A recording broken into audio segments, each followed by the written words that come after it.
Okay, number 19 says write the function in vertex form, sketch the graph of the function, and then label its vertex. Okay, so this one is not in vertex form, but we can make it in vertex form by completing the square. But before we have to do that, we have to make sure that our leading coefficient is a 1. So the number that's sitting in front of the x squared term must be a 1.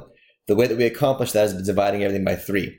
So I've got y divided by 3 is now equal to x squared plus 6x. Now I'm ready to add my magic number. So y divided by 3 plus something has to be x squared plus 6x plus something. Remember, the goal over here is to create a perfect square trinomial. The way that we do that is we take half of the b term, which in this case is 6. 6 divided by 2, and then we're going to square it. So 6 divided by 2 is 3. 3 squared is the number 9. So the number 9 is what I add to both sides. Let me move up just a little bit here. So on the left-hand side, I get y divided by 3 plus the number 9, all right, is equal to, this is going to break down to x plus 3 quantity squared. Remember, it's always half that b term squared. Okay, looking good so far. I am now going to move my 9 back over. So y divided by 3 is now equal to x plus 3 quantity squared and then minus 9.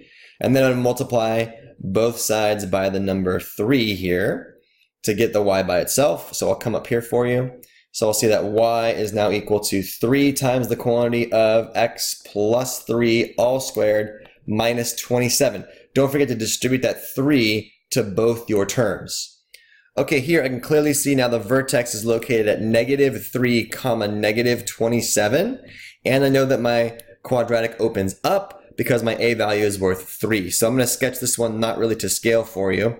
So I'm going to call this point -3. I'm going to call that point -27. So there's my vertex. And then I also can see that looks like my y-intercept is 0 from this one. So it'd be there, and then if I were to draw my axis of symmetry, I'd have that point there. So it'd look like something like that and like that, with my vertex clearly labeled right down here at -3, -27. Okay, that's how you do number 19.